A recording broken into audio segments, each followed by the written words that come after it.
naman yan eh. Ma'am, pwede po naman nilang hulihin yun, ikulong na lang po. At hindi na makalakad si Duterte sa pagtapayin sa inyo? Hindi po.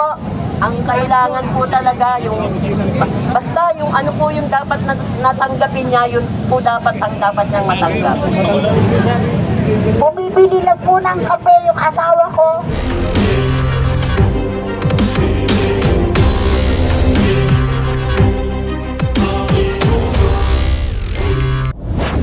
Tanong lang po, kasi no, meron po mga nagsasabi na hindi naman sa akin, no? Siyempre, alam naman namin yung sitwasyon.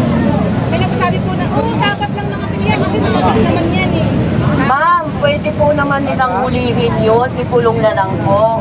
Pwede naman po i-rehab. Hindi naman po namin ipinakaila na gano'n ang trabaho ng anak ko. Pero may karapatan naman po silang mabuhay. Hindi naman po gano'n na papatayin nila. Ikulong po muna nila. Sa pagka po umulit-ulit, pwede na po yung gawin nila yung gusto nila. Ano ko lang po, paano po yung pamilya? Nandurog po sa akin yung mga apo niya. Nandurog po. Kasi po nung nabubuhay yung anak ko, siya po lahat nag-iintindi sa anak niya, sa apo niya, sa amin lahat po. Ngayon po, naghahanap buhay na po yung mga anak niya. Ngayon po, hindi na makalakad si Duterte. Tingin niyo po ba nakakarma na si Duterte? Opo, siguro po, nakikita na po natin yung itsura niya ngayon kung ano na po itsura niya. Parang hirap na siya at saka para bang mahina na siya. Parang sumpina. Ilang bulate na lang po kaya giverman? Kalahati. Pero kayo po ba, kahit sabihin natin na nangihina na at hindi na makalakad si Duterte sa pagtapayin sa inyo? Hindi po. Ang kailangan po talaga yung, basta yung ano po yung dapat natanggapin niya, yun po dapat ang dapat niyang matanggap. Wala o wala, mahina Opo, makulong po. Basta habang buhay po siguro. O hindi pa po sapat. Kasi sa dami ng biktimang pinatay lang na hindi naman dapat.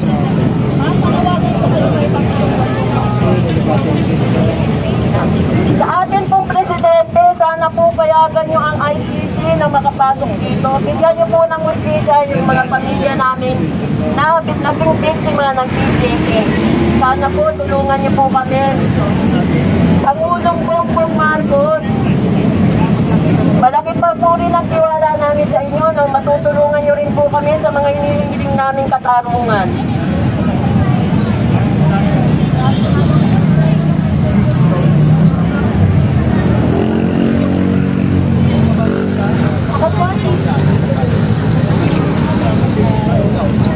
Ako po si Marian Lisa. Isa rin po akong ay biktima, ang aking pong asawa. Kaya po ako nandito para isang guni ko kay Bongbong Marcos.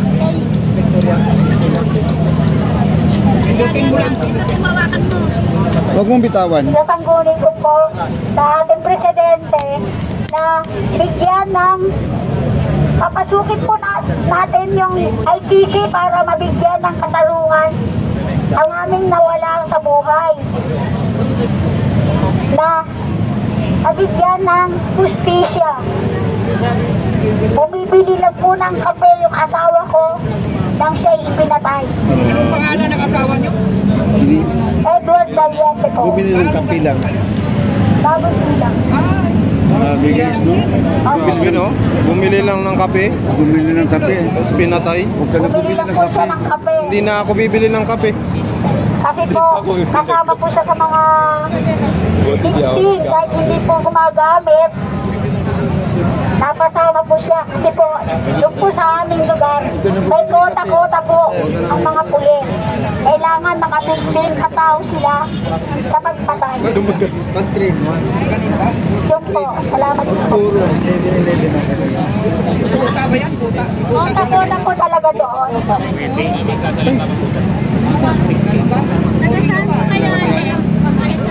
Taga-bago silang po kami. Anong taon po nangyari? 2018 po. 2018. Sagay. Pasok na. Mga kababayan sa mga comment dito negative. Pero sa mga pamilya po ng nabiktima nga eh siguro Next ang akin, no? wala ka sa yan. Oh, smart. Sabi nga nila, all is everywhere. Bahola ka. Lalo na yung Ay, wala po Ano na lang po, kayo wala naman talagang sinalaman pagdating sa kung kayo na Wala po, sir. mawala. Bibili nga lang po ng kape yun. Kasi kayo nga pag Alas 9 po, mahilig kasi siyang magkape. Kaya po ang mga ano doon, ng mga tao, mahirap palang bumili ng kape na mamatay. Tama lang dahil nasa COVID system. Opo. Kasi sa lugar namin, grabe. Hindi ay pa.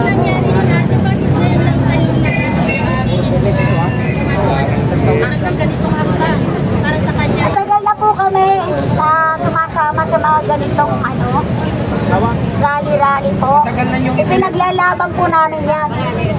Wala pang kasagutan ng Hinihintay po namin kasagutan kung ano, kung magkaroon kami ng justice. Kaya po, humihiling po kami kay Presidente Bongbong na sana mapagbigyan po kami sa aming hinihiling na papasukin ng ICC dito sa Pilipinas. Talaga mo natin sa dyaryo. Ayan. Yan. Diyan na kayo. Itaas niyo po, itaas niyo po. Para makita. Taas po. comment dito. Ayan po yung panawagan nila mga kababayan. Gaano kayo nakakasiguro na lahat yung mga Like and share nyo na po ito. Like, share. Papa di channel po. Please support. Mga kabayan natin, thank you so much. So pinapakita natin dito yung mga kababayan natin kung saan sila po mismo ang nanawagan na ibalik ang ICC o papasukin ulit dito para magkaroon sila na Like and share. justice. Paabutan. Kasi nga, Itong ating video, marami makapanood mga kababayan. Dahil ito ay ang panawagan ng mga loyalista, no? Dito nga po sa harap ng Senado. kung ano-ano na lang Na wala nga daw pong ginagawa mga kababayan. Ayan. So, suportahan po natin sila sa kanilang panawagan mga kababayan. tama lang naman ang ating bayan. Kita nyo, 2018 yung kanilang panawagan. Pero hanggang ngayon, wala po pong Kaya anong masasabi mo sa no comment ni BP Sara anak nakatarong na. sa usaping West Philippine Sea? sa akin sa part na yun, marami nagbigay ng opinion. Siya lang ang pagkangin ayaw magbigay ng opinion. Kasi yung mga nagdaang administrasyon, nagbigay din ng opinion yung mga vice president. Tsaka siya, isa sa naging chief person ng UTIP LCAC about sa pag-defense sa seguridad ng ating bansa. Kaya dapat magbigay din siya ng pagsuporta. Kahit na ayaw niya magbigay ng speech patungkol doon, pero dapat ipakita niya yung pagsuporta ni pinaghirapan ng kasi hindi natin nakikita yung pagsuporta niya patungkol doon sa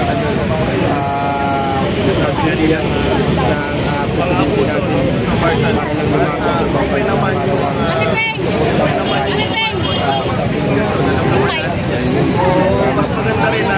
Ayun mga kababayan, siyempre, isa ka sa patunayan sa kanila. Sana, bigay ka ng komento, no? Hindi yung no comment lang mga kababayan. Babasa na tayo ng Medyo comments. nakakadismaya sa part